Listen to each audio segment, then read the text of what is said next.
I really congratulate our Chen. You really did a really good job. I think I read basically the goal, try to meet is get to the point. And now when I'm reading it, the general purpose to inform, to persuade, to entertain, or to inspire. I think actually your speech delivered most of this. So you inform that for jet lag, what it is about and how we can do about it. And to persuade, and I was persuaded I'm going to try your trick. And entertain. Partially. Okay, for entertaining part, I think your speech is relatively humorous, and there are some good tricks like I think most of the people here are engineers. Yeah. So the P0, P1 is everybody got it, and I think that's a good part as well. And to inspire, that's interesting part, but I think at least most of the people in the room is going to try that. So that's a really good thing. A few things I think I want the style-wise. I like your opening. You ask people around in the room that who has a problem, why leader is experiencing that, they immediately get to the audience connected. That's a really good one. But on the contrast, I think your ending wasn't that good. Because you have an agenda talking about 1, 2, 3, that's good, and you guide people through all the process. But at the end, you didn't repeat. You didn't summarize.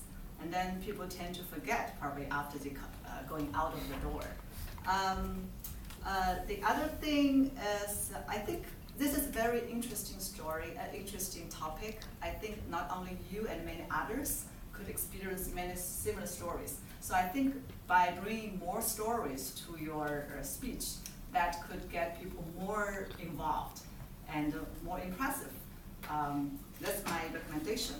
And a few other things, I think your speech is definitely easy to understand.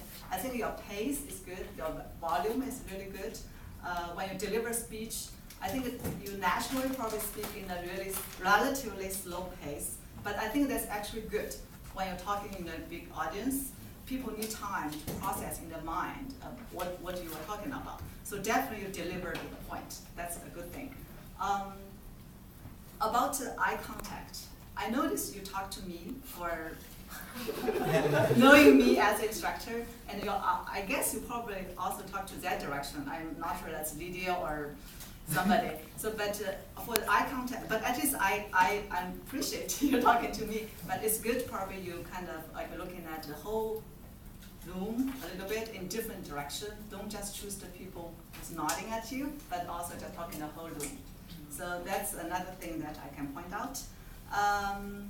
A few grammar problems, I guess somebody else will speak up for me. The pronunciation, I think that's probably with some dialect from your area, but that's something you can continue to improve on. Like I think suffer, like a suffer, and thirsty, something else, and like a clock, maybe clock, I'm sorry. But something you have tried really hard to improve. Okay, that's volume, pace. I covered your eye contact. Overall, it's a very like a relaxing model style. Occasionally, you were kind of probably a little bit nervous still with hands too tight here instead of opening it up and doing some hand gesture. But that's minor thing. So overall, okay, I think the speaker really achieved their purpose and their goal. Congratulations.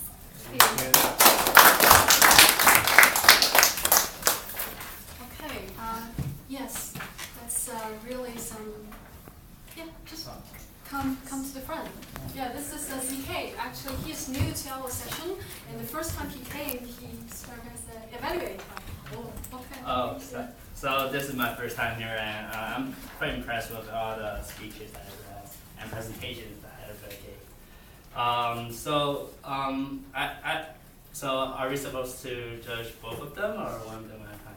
Oh, just one of them. You see, Sharon has already judged with jumping, so you can only judge with your. Okay, so. Well, I thought I was supposed to just one. Oh, okay. So for Yulong, I think his voice was really clear. Pronunciation, I was able to clearly hear him even though I was standing way in the back, and that's really important for your voice to project and be clear on every single word that you say. Even with some of the tough words, he was able to mention, right? But in terms of the presentation itself, I feel like it was a much kind of like technically it was a little bit more difficult as a presentation. So he should actually split up some of it into smaller pieces. In terms of getting the visa, for example, you know, like why do you need the visa? Which countries could you get into the visa? Explaining sort of more information about that, or pointing the audience like this is where you could get more information later on, right? The introduction was really good with the overview of step 1, 2, 3. This is what you need to do. And then in terms of the experiences, I really want to hear more about the stories, you know. So when you did not have the print out of your ticket, you know, what happened? What did you do? You know, was there anything interesting that happened? Right? I think this will, you know, catch the audience attention a lot more, and it really helps with kind of the presentation and getting the audience involved. I think. In addition, you had the same kind of like eye contact problem, I think. It was more of, I was standing back there, I see you looking back there, but you weren't looking at me. So I don't know who else is in the back. So that we have a tendency to kind of like talk to the wall, but sometimes it's good to just like look at people's eyes and see what people say. And I know that you have a habit of saying actually a lot. Yeah. So so you could work on that. But I think overall everything was clear, and last thing is presentation is more pictures. You know, where did you go? Yeah. Show us. No picture. Right. Thank you.